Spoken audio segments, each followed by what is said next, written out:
All right, DJ LeRoy, what's going on? NightWatchman, good evening. How you been, buddy? How was I'm the good. week? How are you? Not bad, not bad. I guess you know what. Just checking out last week. I mean, I guess the conclusion in terms of testimony at the trial of Derek Chauvin. hmm So you're laying odds on what? I am not laying odds on anything. I don't bet on things that I don't have any control over, and I'm hoping for a positive outcome. But this is America.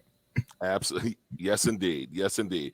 So you hmm know what? We're actually going to have a nice little discussion about This Is America hmm with two gentlemen who I think, who are really blazing a path and course of their own, hmm talk about being young, accomplished black men in this society and what they're doing to, move the needle, as they say. Why don't we hmm bring them out? What do you think? Let's do it. Okay. First gentleman is a brother. I say straight out of Brooklyn. Just remember that movie we had, Straight Out Matty of Brooklyn. Rich. You Yeah. got it. You got it. But more importantly, we're talking about the Gentleman's Factory, the founder, the creator, Mr. Jeff Lindor. Jeff, Hey, Hey guys, Jeff. How are you? how what's up, you buddy? doing? How you doing, I, man? I am well. I am well. So just a quick, edit, right? So I was born in Haiti, so straight out of Haiti, right? Okay. All Ah, right. And then I'm about to raised say, in Brooklyn, right? got it, got it. And hmm are we going to say Port-au-Prince? No, close by there. Yeah. Totally. All right, shout out, shout out. Yes, Very nice, man. Oh man. Well, welcome, man, to Soul Lounge for sure. Oh, thank And you. For our next guy coming out, Night Watchman. He was here before. He was part of Absolutely. the Young G's talking about what transpired after the election and what we could look forward to. He hmm is the executive director at the Young Men's Initiative through the New York City Mayor's office, and that is Mr. Jordan Stockdale. Jordan, what's up, man? Come on out. Welcome Hey, back. on Right. the show again. Excited to have All this right. conversation. Absolutely. Absolutely. So you know what? Let's get started. So, Jeff, please do tell us the genesis of the Gentleman's Factory. Uh, and again, thanks for having me, gentlemen. So, hmm like it was mainly the isolation factor, right? So it's like, where do black men go? You know, uh, Other than the barbershop to have organic, authentic, conversation. You know what I'm saying? hmm And the higher you climb in your professional career or in life, the more isolated you get because you're like, yo, like I'm going through these things that's not treacherous in terms of like, what a lot of people in society are going through, which, you're privileged to be in a position of choice. But then it's like, where do I talk about how do I navigate these choices, right? So, there weren't enough physical spaces for that. So hmm then that's how Gentleman's Factory was birthed. Okay. Now, are you coming from also initially from a corporate America side before you? So interestingly, I was in city government. Oh, So yeah. So I was in city government. So I have a master's in urban policy. So immediately mm. after graduate school, I worked at the Department of Corrections, right? DOC, and I was a policy advisor there to the executive staff, and it was a really great job. But prior to that, I worked in healthcare, and I started out in banking. So like I had like a really interesting career path and a career journey. Beautiful, beautiful. Well, welcome, man. And Jordan, do tell us in terms of your course to arrive at the Young Men's Initiative. Yeah, so I moved to New York in 2010, originally to teach. And so I was a special education teacher in Harlem and East Harlem on 115th and 3rd Ave, an amazing school, PSMS 57. I taught there for some years, and then I did a Fulbright where I went to Madrid, Spain, and taught and did some research uh, on austerity measures, how it's affecting special education. Came back, started a year of grad school, left grad school for 3 years to work in administration. I got really lucky, found a mentor who brought me into the mayor's office. And I originally was working on school climate and safety issues. So ways to reduce the number of arrests, summonses, and suspensions in schools, particularly that are facing Black and brown young men, because that's the primary demographic that gets, receives suspensions or that is arrested in schools. So that was my original job. Then I moved over to be our deputy director for closed Rikers, working on closing that jail. And then now in this new position as the, well, not new anymore, I've been here for a year, but as the executive director of the Young Men's Initiative. Gotcha. And you know what? It's interesting that NightWatchman, that Jordan brings that up in terms of the closing of Rikers. You remember when we had Jan Lee? Yes. So and help me out here, Jordan. So if you close Rikers, what will that mean to the population of people who may be in that facility? Where will they go? Is there going to be necessarily a building of new facilities elsewhere in neighborhoods? Yeah, so let me take a step back on that. So in 1991, we had 22,000 people in Rikers Island. Today, and it's actually been a while since I looked at the numbers, but the last time it was around 5,000. So we've brought the population down of people that are experiencing jail by, a ton. And the plan to close Rikers, yes, there'd be facilities in the boroughs. There are actually facilities right now. There's a facility in downtown Manhattan, downtown Brooklyn, Kew Gardens, Queens, and there's a floating boat jail in the Bronx that was commissioned under Giuliani that should not be there. It's literally a boat. It's a floating boat jail. I mean, you can't, But the plan. I've heard of Mercy hospitals, but a boat jail, yeah. Yeah, I mean, it's reminiscent of slavery for sure. And so, we need to close down all those facilities. That's part of the plan to close Rikers, is you would close all the facilities, including the ones in the boroughs, and you'd rebuild at about a fourth of the capacity that Rikers has to incarcerate individuals. So our ability to incarcerate as a city would be significantly decreased. At the same time, for the fewer people that actually experience jail, there would be better conditions. So Rikers is a very old facility that causes a lot of problems for many reasons. One of which is there's large housing areas and dorms. And so, there's like 60-bed dorms in there. And you can imagine that a 60-bed dorm would be much less safe than an individual housing that would be at the new facilities. So in each of the new facilities, there's a cell for one individual, as opposed to being in a cell with multiple people. And you can think about sleeping at nighttime. You can think about how that could really reduce violence. At the same time, there'd be smaller housing units. And in the housing unit, there'd be programming space and space for, medical care and other services. And so it allows people to get services easier, which is really important for the people that are there. Both in terms of respecting their human dignity, but also in terms of ensuring that they're experience as little trauma as possible while in jail, and reducing recidivism, so we stop the cycle of incarceration, which includes all improve society for everyone. So that's the larger plan. Gotcha. So Jeff, do tell, with the Gentleman's Factory. And knowing that we definitely do have the challenge of finding a safe space where we can literally just be ourselves, and talk about the challenge of being a professional Black man in New York. Tell me, what are the benefits of me being a member of the Gentleman's Factory? Community, right? So if you want to go fast, go alone. If you want to go far, if you want to go far, you need a tribe. You got to go together, and that's really what the Gentleman's Factory provides, right? A sense of community. But in community, when you unpack that, there's so much that goes into it, right? So it's resources, it's capital, it's opportunity, it's information, right? So people operate in life based upon the level of information they've obtained. So if you, and the thing about education is that you can't unlearn it. So if I'm now learning or having a conversation with someone about, how to better effectively, fill out a PPP loan, it's like, oh snap, I can't unlearn that, right? But where am I going to go for someone to really kind of like walk me through how that world really works, right? Or where I'm going to go to learn about real estate investing. And, you know, like people could watch something on YouTube, but you're alone.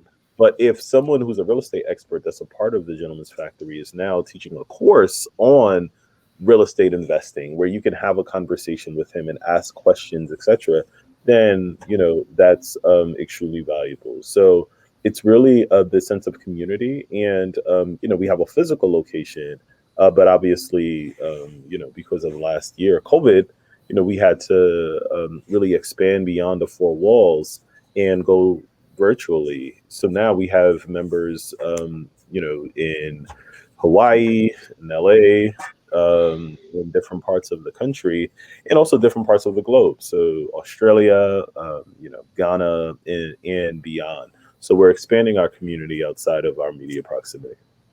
So basically, the content that you have to offer, let's say, to an aspiring entrepreneur, comes from your membership.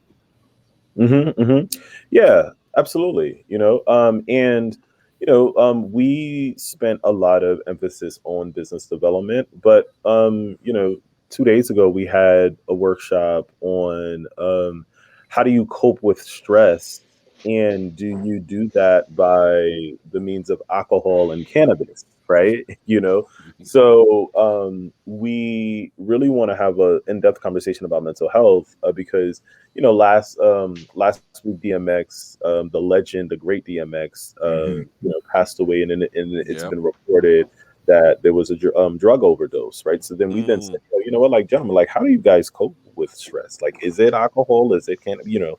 And we're not telling people not to, you know, indulge in whatever adult activity you want to. But you know, we want to make sure that it's well balanced and that you're not using those things as a coping method to deal with the real stresses of the world. So I mentioned that as an example of this comprehensive approach to you know, community development, to the offerings at the Gentleman's Factory, and then also creating a safe space so that we can thrive and not just survive. Jordan, in terms of the demographic of young people that you work with, what's the range? Yeah, but before I touch on that, I just want to say that's amazing that y'all are doing that, Jeff. I mean, I remember the first time I read about in the Gentleman's Factory and the Times, I was like, man, this space exists. I needed this space. You know what I mean? Like, I needed this space. Totally. And to have conversations about coping, about mental health, we need to have those conversations, right? And we don't have them as often as we should. We don't know how to have them. You know, we all got a friend that drinks too much, and we're like, I don't know how to help him. I don't know what I'm supposed to do here. You know Absolutely. And literally, like you said, Jordan, being able to be vulnerable around some other brothers who may also, as you say, Jeff, get it. They understand the space that I'm in, the shoes that I'm walking in, everything. So, yeah. So, Jeff, you brought up mental health and stress, and I want to just throw it out there and just talk about the stresses that Black men are feeling in 2021, whether it be a combination of COVID fatigue or just the continual onslaught where, you know, it seems almost every week in the media, you know, we see another, you know, senseless killing targeted at us. Last week we got having air fresheners in the car while Black. You know, we've had very many different iterations of driving while Black. And let's just talk for both of you guys from your perspective about how this is affecting, you know, Black men just trying to find their place in the world and move forward, and always having that pressure of feeling that, you know, every time you get into a vehicle, there's a potential for something to happen out of nowhere. Well, what I'd say is that, you know, you have that at all different levels, right? So I remember listening to Chris Rock, and he said, he was like, I'm only Chris Rock from like 2 feet away, right? You know what I'm saying? And when a cop sees him, you know, from afar, it's like black man, black man, black man, black man, black man. Oh, that's Chris Rock. Once you get closer, right? So, so meaning that regardless of your socioeconomic status or your celebrity or your, you know, whatever, you know, we all have that feeling of the what if, right? And I think that that's what also binds us together too. And it's sad, right? And everybody deals with the what ifs differently. So some people deal with the what ifs with paranoia. Some people deal with the what ifs as ambition and fuel to be like, yeah, all right, what if, what up? You know what I'm saying? And then there are some people, you know, so now I think we as a community need to have a greater, you know, arsenal of how to deal with the what ifs from a public policy side, from a personal responsibility side, from a community side, from accountability side, from what, you know, so like, so there's so many different variables.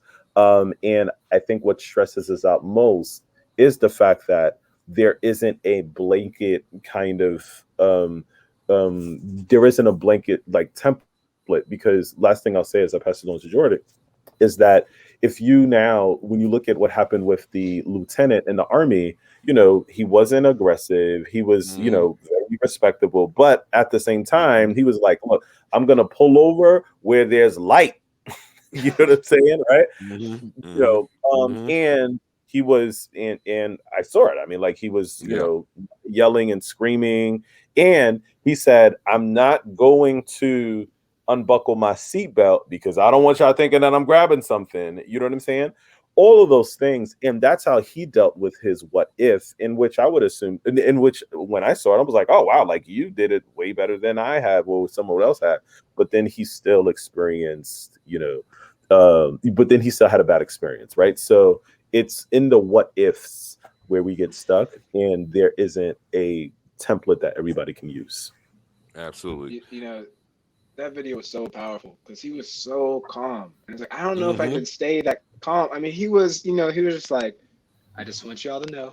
You know what I mean? I'm like, I don't know if I can stay that calm. And it's like, what would be the implications if he didn't stay that calm? Like, what would have happened if he would have been like, y'all need to chill out? You know what I mean? Like, would, you know, what would have happened? That is absolutely real, Jordan. And so that's why I'm wondering, with the young people, young men that you work with, do you have the talk? Yeah, I mean, that's an interesting question. So we fund a number of different organizations that do that kind of work. Do you know what I mean? So we know Brosis was one of our awardees. Brotherhood Sister Soul was one of our awardees for the Community Crisis Response Initiative, which was basically a grant system we launched when the pandemic hit to say we need to make sure the CBOs have funding, community-based organizations have funding to offer programming to our young people, you know, during this difficult time. And so obviously I know they do that, right? We have a you know, contract with 100 Black Men that's offering mentoring to our young people.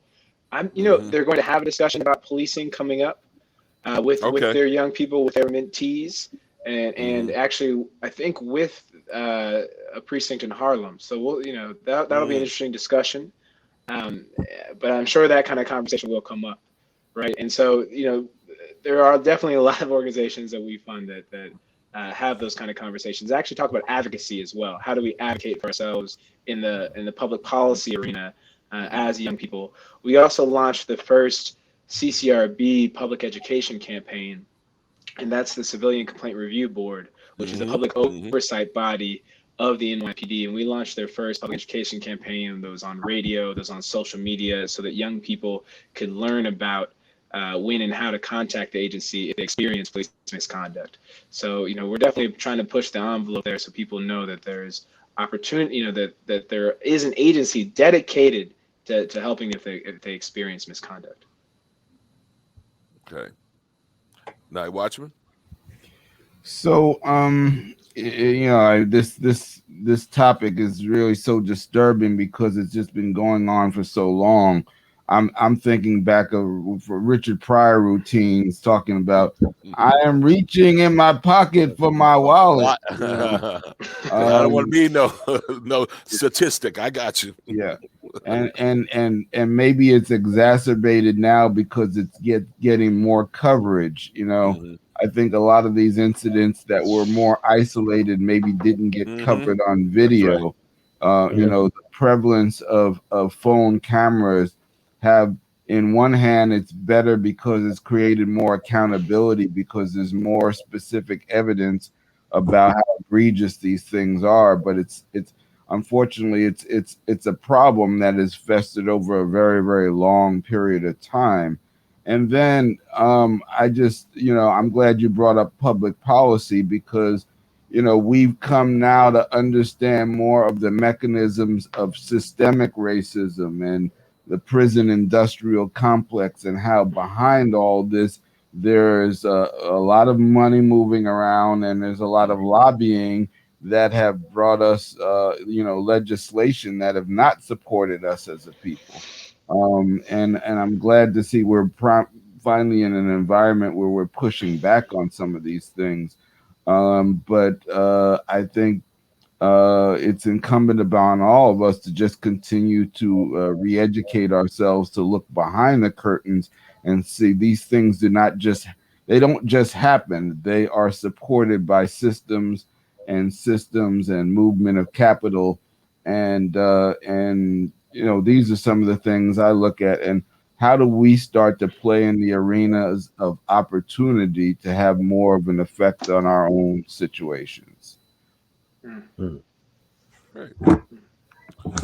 So, and Jeff, I noticed you talked about an entrepreneurial kind of entrepreneurial development in the Gentleman's Factory.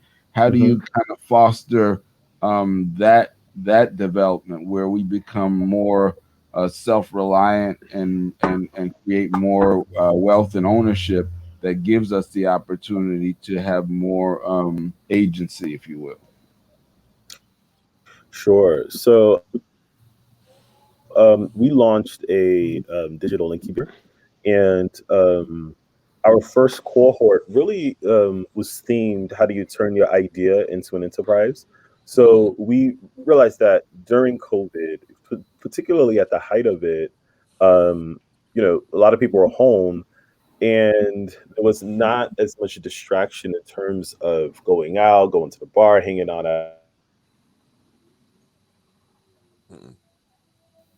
after work and things of everyone was home. And what last year gave opportunity to do.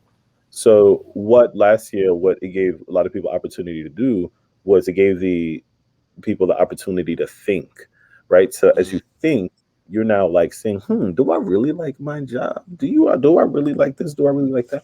Right. And then as they're thinking, they're now thinking about solutions as to how to solve problems. And that's what entrepreneurship is. It's solving problems.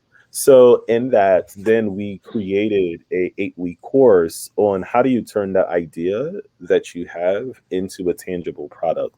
So we walk them through a buyer's proposition, so just really kind of just like walking them through business development and then giving them coaches so that they could, see how to raise around the funding and things of that sort, right? So that's one example, but it's really what we love to preach is entrepreneurship, because entrepreneurship, you're mostly like betting on yourself, right? And you're saying that, I believe that I have the ability to conceptualize what is in my mind and turning it into something that the world can now purchase from me, right? But then also there is limitations when it comes to Black entrepreneurship, access to capital, and just a number of different variables that like hinders us. But that never stopped us from grinding anyway, right? But we want to make sure that as you're grinding, that we surround you with wraparound services so that it could just make your plight a little bit easier than the gentleman before you. Absolutely. So Jordan, how does your organization or the Young Men's Initiative? What are the paths to opportunity that you kind of show for the people who you are reaching out to? Yeah, so we have a number of workforce development programs in partnership with other agencies. So we have Neon Works, which is a workforce development program for people on probation or connected to the Neons, the neighborhood entrepreneurship centers. And then we have Jobs Plus, which is a workforce development program that's YMI, HRA, and NYC Opportunity, but that's specifically for people living in NYCHA. It's a workforce development program to help train and place people so that that they have opportunities to get jobs and meaningful careers.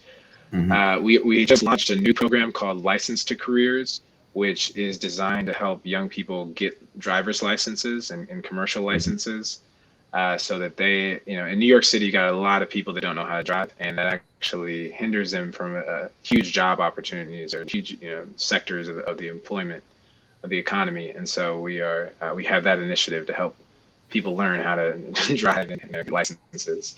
So, that's just a number of the different programs we have. Oh, that's a good one. I never really thought about that, but that's actually, not being able to drive can be a real hindrance in terms of when you're in the city, you can, it's a different thing. You can live here for years and years and not drive, but once you go across the George Washington Bridge, you're in a land where if you don't have the ability to at least, get into a car, rent a car, drive it, you don't have the same amount of freedom that other people have. Absolutely. Mm-hmm. So what are the challenges that the people who you are mentoring are seeing these days? What's interesting? So what I've heard a lot from this younger generation, one, they're way more articulate in their ability to talk about mental health, but they are talking about mental health a lot and how the pandemic impacted them, how being isolated impacted them, how learning online has impacted them. So that's something I've noticed a lot in our young people, and it's amazing the courage they have and the words they have, that to articulate their feelings and their mental health needs. And so it's beautiful to see, but it also means that we need to have more resources there. It's certainly a call for assistance. And so I've been, on a number of different programs recently or mentorship programs where the young people are talking about that. It's good to see. It's good to see. Yeah. Yeah, just having the conversation is obviously the first step. I think it's a topic that has not been fully unpacked in our communities, even though it greatly impacts us. And as men, sometimes we don't like to talk about these things. I think we have an issue in terms of Black men and self-care. Curtis and I have been around long enough to have friends who aren't with us anymore, and self-care was an issue. And how do we change our culture as Black men to pay more attention to our mental health and physical health? Absolutely. Yeah. So on the topic that we were talking about before, in terms of some police encounters, right? We will acknowledge that policing is not necessarily an easy job, but it's a job certainly that certain folks do gravitate towards. Now, as one person, I was watching a discussion yesterday, said that police have kind of like used up their good. Well, in other words, giving police the benefit of the doubt is no longer an option. Would you agree with that statement? Well, so what I would say is that I've worked in law enforcement for a few years, not as a uniform, but as a policy advisor. So I see the challenges that they have, and it's a really tough job. And I commend all of the great people in uniform, whether that be in the jails, whether that be in the streets, like because there were a lot of really great officers.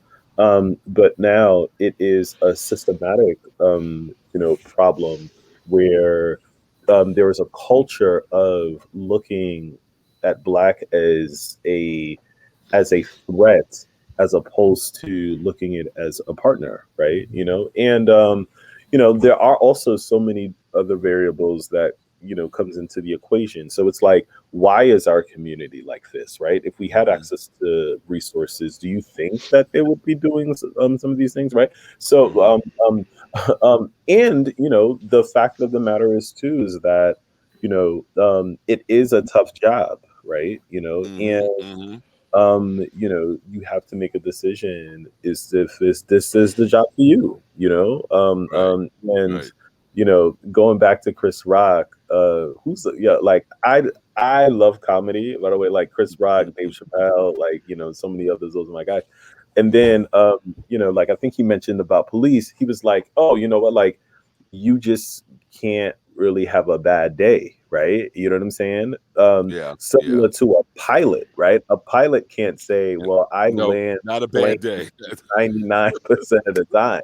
You know what I'm saying? You Right. can't, right? And it's unfortunate that it's just a job that's, you can't necessarily have bad days because there are so many lives at stake. So there's a parallel between pilots and officers. In that, like too, like training there needs to be a lot more robust training and a number of other things. But like the fact of the matter is that if you don't want, like, if this job is too overwhelming for you, then maybe you need to look at other professions. I Gotcha. mean, I you have to know, say with the incident that happened in Minnesota recently gives me a whole darker view on the subject, which is the woman officer who whose defense is that she thought she had the taser and Mm-hmm. not her service revolver, and that's just not credible, because she was a Night 26 Watchman. Why is it not credible? Tell us, please. because she Because was a 26-year veteran, number okay. one. Because tasers don't look like or look or feel like there's a totally different shape and different weight than their service revolver. Number two. Number three, the fact that she was um, openly saying I'm going to taser him when she had her revolver in her hand. I feel like she trained for this moment and she trained for the defense. It's like this other thing where they're beating someone and say stop resisting when the person's not mm, resisting. mm, It's mm, it's theater for the body cams, and mm, Mm, so I'm disturbed by the fact that to me there was forethought and practice, and it was to me this is a training officer. This is somebody who trained herself in this situation to create a plausible reason why she shot someone and executed that strategy. mm. That's that was my assessment of the facts there, because I I just it's just not credible that somebody can't tell the difference between their taser and their handgun. service involved. and Jordan. it's on a different side of your body. I mean, there's a lot of Mm, reasons to doubt her mm, story. I watched that video. I can't watch the Chicago video. I just couldn't do it. But I watched this video, mm, and it's hard for me to know for certain whether she did that on purpose. But here's what I will say: her value of life, of black and brown life, had to be low enough where she thought there's a possibility of killing this kid, and it's worth it to stop them for what? Let the kid drive off and pick up the kid later. You know what I mean? It's a kid making a mm, dumb decision, but it is mm. not worth his life. And Yeah. so if we valued life more and black and brown life more, you wouldn't do that. You wouldn't put in a Mm-hmm. position you say, okay, this kid doesn't have a ton of money, he doesn't have a private jet, and now he's going to fly and dip out of the country. We're going to pick this kid up, in his mom's house in a week. Do you know what I mean? And then we can punish from there. And that should have been the thought process. But the thought process was, no matter what, we got to stop this kid right now. He's a threat to society. No, he's not a threat to society. You actually were the threat to him. You know what I mean? Yeah. And so we have to change how we value life. And the other thing I'll say is that the criminal justice system is based on incentives. Incentives for, if you do bad things happen. You do good things happen, right? And that's just a real generalization. If that's the foundation, then the same has to apply for officers, right? You have to have an incentive structure developed that you can't do bad things. And if you do bad things, you face consequences like everyone else to disincentivize you from doing bad things, right? It's same with George Floyd being killed. If that officer thought he might have to do time for murdering this dude on camera, he wouldn't have done it. He wouldn't have done it. Do you know what I mean? Yeah. And so you have to have an accountability structure that exists to disincentivize craziness. And we don't have that across America. Jeff. Yeah, I mean, so I definitely agree. I mean, so it is this notion of, the quality of life of a Black life, right? And it's like, are we still considered 3/5 of a person? And then you got to look at history, right? Because why is it that with other ethnic groups, when they encounter the police, it's just like you can just arrest them, right? If that, you know what I'm saying? Yeah. And then also too, it's like, how serious is the so now a traffic stop, right? So think about it like this with the gentleman who got shot, but it was a taser. So did that warrant you shooting him, right? Did that even warrant you tasing? I mean, if he drives off, right? You have his license plate, you have his face, right? And I'm sure that there's so much technology. I've worked in law enforcement a little bit, so I know the technological equipment that they have to find somebody, right? You know what I'm saying? Can't you find him, right? Do you have to kill? Can't you just say, oh, all right, cool, listen, right? Can't you get a helicopter to, are there so many, do you have to kill or shoot? Why do you have to shoot? Right. When there's so many, matter of fact, I was watching 60 Minutes a couple of weeks ago, and there is robots now that that contract, that law enforcement contract, in which in news this week, NYPD, they had a little robotic dog roaming around, Brownsville, right? You know what I'm saying? Wow. And I'm not a big proponent of big tech policing us because technology is biased, especially with who's importing the data. But I'm saying that to say that there's a lot of other measures that somebody can take without having to shoot first. Especially when your life is not being threatened. Absolutely.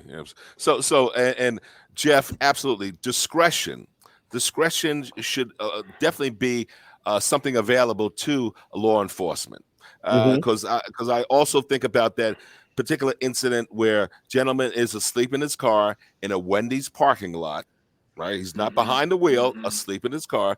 They knock on the window. They get him up, and then they proceed to have a conversation of about 45 minutes before deciding to then try to place him in the handcuffs. There's a tussle. He gets the best of the two officers, and so now you're hopped up, you're really hyped up and whatnot. So him running away, his car is still in the parking lot. You have that. So you're absolutely right. Why not err on the side of, what? I have all the information I need. This person is not going anywhere. And as you say, Jordan, not on a private jet or anything. I have the upper hand. I have the vantage point. I'm thinking about the same thing with Tamir Rice. Literally, you are approaching. So you see exactly what's unfolding. But yet, I think it had to be less than 1.5 seconds. This kid is dead, shot. And why? Anyway, yes. Thinking about it will only just give us certain some more angst and cause, as you say, for us to really think about the mental health issues that we often don't really even deal with. Night Yeah. Watchman, you about to say something? Oh, I just think I'm going to the alcohol and cannabis right now. You guys stress me out. So, well, then speaking of it, guys, thoughts in terms of the legalization of recreational cannabis in New York. What should happen with the tax revenue that comes from that? Jeff. Yeah. So, Jordan, I'll get to you. Go ahead, Jeff. Go ahead, Jeff. Yeah, no, sure.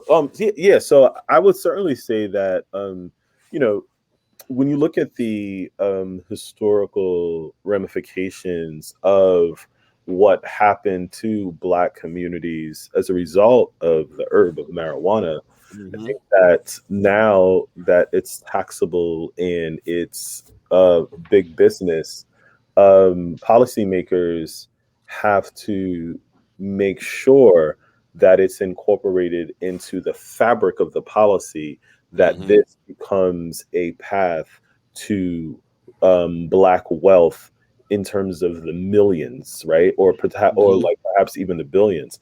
The problem, though, that is going to happen if it's not addressed, and which happens in a number of Black businesses, is startup capital, right? So now, if entry into this industry cost me $500,000 to enter, right? Now, where am I going to get $500,000, right? Or if it's $1 million, or whatever the startup cost is, and that's the barrier to entry to almost into every industry, particularly because what happens is that when you're starting a business, you have to, get, friend and family money or a relationship with the banks. Our friend and families, oftentimes don't have the, 20,000, 50,000 to invest in our idea, and banks don't really rock with us, right? So in that, if that's not addressed, then they'll say in the policy, oh yes, we want, Black businesses to enter into this, industry. But if the barrier, or if in order for you to start, is $500,000 or $1 million, we're not going to enter in. And on the policy, it says, yeah, oh my God, like we're so open to, we will incentivize, or we are looking for Black operators, etc. Right?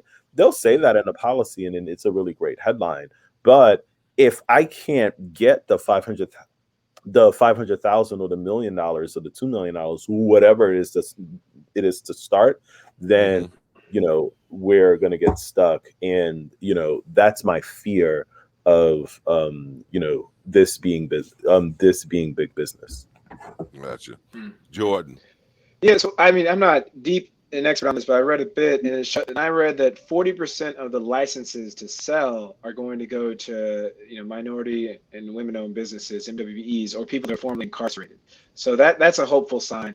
And then in terms of the revenue, a large portion of it is going to a fund for Black and brown communities, and then another sliver of it is going to education. So it seems like the revenue is being set up to invest in the right things broadly. Now we have to watch it, and see what actually gets funded. It's supposed to generate, I think, $350 million annually in tax revenue. And so I think we need to have organizations really watching that and telling the community, this is where the money went. And then to Jeff's point too, we have to make sure that folks can actually get these licenses. And that there's revenue to help people start up their businesses, because that is part of the disparity we see, is that we don't have the startup costs. We don't have the startup because it's a big barrier. You got to have the license is not cheap.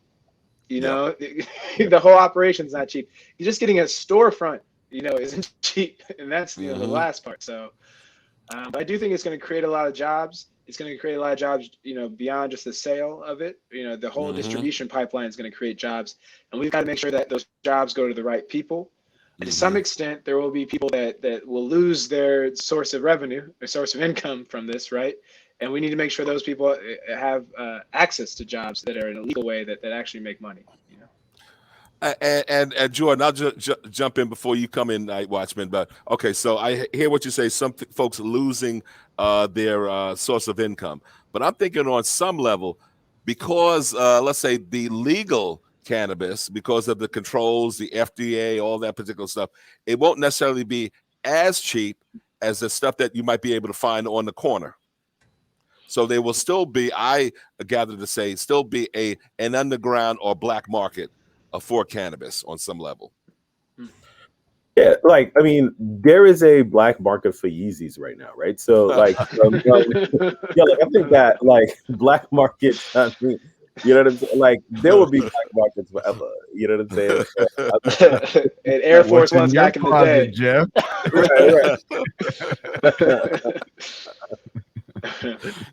Night Watchman, what are you going to say? Oh well, I mean, you know, I wanted to find out from Jeff where you get the, you know, look up on the Yeezy. But I also wanted to say, and we did a show last week where we went in depth on the legal cannabis issue, and you both are absolutely correct on what the hot button issues are. The good news is that New York probably signed the best social equity program so far amongst the states that have legalized. But the bad news is that none of the social equity programs to date have really been effective because of the things you mentioned, which is capitalization. And while it is great that the funds are allocated and earmarked so that a certain large portion of it will go back to the communities that have been affected, but that's trailing. And as you know, you need the capital in the front end to actually start the businesses, and no one has really articulated a plan for how that's going to occur for the licensees, where the target or goal is to have them to be 40 or 50% from communities of color or the communities that have been adversely affected.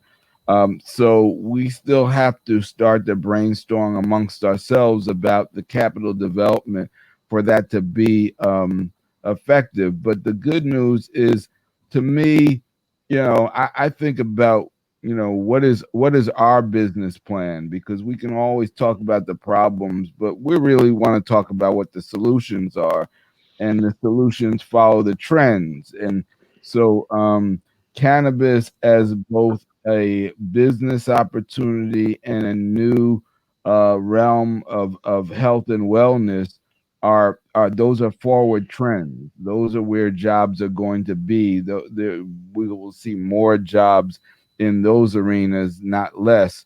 What are some of the other areas that you guys see in terms of places where we see the opportunities going forward, where we can start to look and focus and say, these are the places we want to focus our attention on jobs and businesses for the next 10 years? Yeah, what I would say is there are a lot of opportunities, right? So, you know, technology, emerging technology, you know, that's definitely an opportunity. Joe Biden's infrastructure, you know, bill with transportation, and you know, that's, I think, like $1 trillion. I think, if I'm not mistaken, that is, you know, for which now that's another huge opportunity. And you know, like, I was reading reports where they were saying that that's, you know, that has the potential to be, you know, to have the same effect as the New Deal happened with FDR, right? You know what I mean? So, but if we're not, you know, a part of the plan, and if we're a talking point for a headline, then, you know, that's not going to have like a deep impact in what in us, because now it's like, oh, you know what, we said, oh yeah, like, we want to, right? But if it's like embedded into the fabric, and what I mean by that is contracting opportunities, right? You know, at At all levels. So it's like the black firms that's going to be building out the, you know, like building out whatever it is that's being built. But then also from a consultant capacity, from an architectural capacity. You know what I mean? Because like we're just so talented and we're so powerful. But if we're not incorporated into the plan, then we'll just continue to be consumers and not producers. Absolutely. Jordan. I would say so. The healthcare industry definitely growing right now. There will be a ton of jobs there. Health tech, in terms of digitizing records. I mean, we still live in the dark ages in healthcare, where you go to one doctor to the next, they don't even know your information, which is amazing in 2021.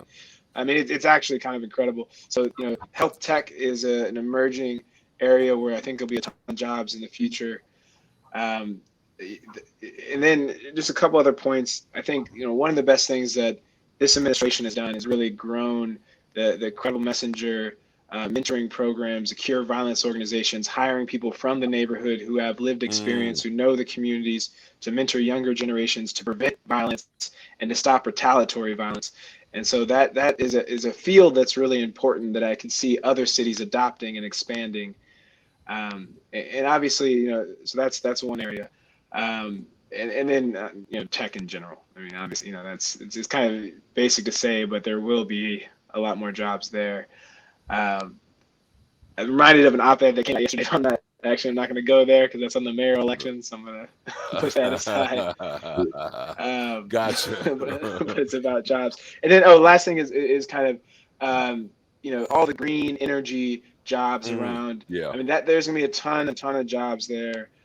Which is exciting because we need it. Anything from basic jobs of painting roofs, white, to weatherizing buildings, and that's all baked into the infrastructure plan too that Biden is coming out with. So that's all exciting stuff that is kind of low train jobs, but that can provide real careers as well. Absolutely. Yeah, that's a big one, and especially here in New York State. I don't know if we're all aware of it, but they are shutting down the Indian Point nuclear plant at the end of this month. Oh, wow. I did not know that. Okay. Yeah. Okay. And so it's creating a need for more green energy in New York State. So solar and wind are going to be, they're going to need something to fill the gap from the power that the nuclear plant generated. But I'm kind of glad that that's gone. Yeah, every once in a while, Democracy Now! Would have an episode about that plant and how it's like any given moment, it could go real bad. I mean, it's an old 3 Mile Island. You're right. Yeah, Absolutely.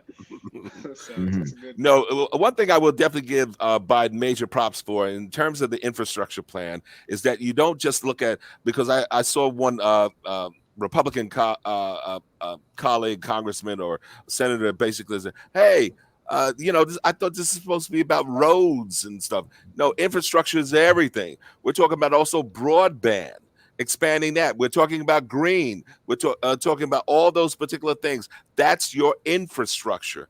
And why some folks don't get it, is beyond me. But certainly I'm very, very happy to see that, this particular plan that he has is literally a look into the future in terms of really doing right by setting us up with these particular industries that we know are going to be in the future, and not necessarily, I know that 45 talked about it coming back, but coal is not really coming back. So we need to accept and embrace that, okay? Yep. And train folks for the future of the workforce.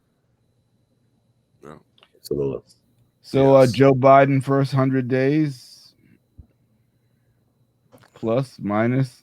Well, I mean, so I would say that it's the greatest 100 days ever when you compare to status quo, right? You know what I'm saying? Yeah. I definitely applaud. Like, it's a breath of fresh air. And I was speaking to my friend, my sister yesterday. I was like, yo, wow, like, we haven't really been hearing from Joe Biden. And then she was like, remember, because Trump was, like in like every single second. Every day. That's right. Yeah. You hear something. But yeah, I mean, so like I would say that, definitely comparing it to status quo, like it's a breath of fresh air. And, like I think that it's, like important to, hold this administration accountable, and so that we can make sure that we continue to be you know on the table, to have a seat at the table, like especially, so that we can continue to, build and things of that sort. Gotcha. Jordan. For some reason, I can't hear anything Jeff's saying right now. It actually sounds slow motion, and it's wild. It sounds like a gargoyle or something. I really don't understand what's going on right now. Like, it's so. I don't know. I can hear you perfectly. Well, then you tell us your feelings about Biden's first 100. I'm actually really encouraged. I think he's been really, really smart, from the very beginning, not weighing in really on Trump impeachment, knowing that wasn't going to happen. So he's like, I'm not even going to pay attention to it. I'm going to pay attention to the American voter, getting you money, getting these vaccines out, passing really popular plans that the Republicans then have to fight. Republicans, now they're like, oh, it's not an infrastructure bill. We know you want an infrastructure bill, and we haven't passed anything, but this is an infrastructure bill, and all Joe Biden has to say is it is. It's got a bunch of stuff you want in it. It's got jobs in it. It's got money coming. And so, exactly. When people got those checks, that made it real. Do you know what I mean? And it showed that the Democrats were. And Uncle Joe didn't even have to put his name on it, his signature, like 45. Remember that? Right. So get the checks out. Get them out. Yep. Very good. So, Night Watchman, I guess our time is wrapping up. So, any last words or things we want to say? Now's the time to say it, I guess. That's it. Jeff. What I would say is, again, thank you for having me on, and it's always a pleasure connecting with Jordan and the great work that he's doing at YMI and beyond, and I would just say to the community that we can't grow in isolation, and we have to grow in community. So make sure that you find a tribe that is looking to help push you forward, whether that be your church or your religious institution, or whether that be whether that be someone trying to call you, you know what I'm saying? You know what I'm saying? Right? It's just important to have a sense of community and people who care about you, right? So, yep. Absolutely. And Jordan, before you begin, and we're not putting any pressure on you, okay? Just to get some barbecue from Kansas City, put it in a dry ice and bring it here. We're not even putting that pressure on you. So I will actually do that. I will actually do that. I'm moving soon. I'm gonna have a little house where y'all come over and get some barbecue. So you know what the real stuff is. So you know what the real stuff is. You don't want to play yourself with this Texas, North Carolina nonsense. Our fourth best barbecue place, Arthur Bryant's. That's where Bill Clinton used to go. That's our fourth best place. I just want y'all to know that's what we're working with out here. So we'll got some good dates. Right. Yeah. Well, I feel like my mental health is improving just in the conversation about all this good barbecue. So. Yes. So, any last remarks, Jordan? No, I said I enjoyed the conversation. I definitely enjoyed the conversation. I would love to talk more about, policing at some point and how we keep our communities safe. I think that's a really important issue, particularly this summer, because across the country we're seeing gun violence go up, and I think it's an interesting time for Black leaders to see what we're going to say about that, and how we want to keep our communities safe. So got it. Night Watchman, take us home.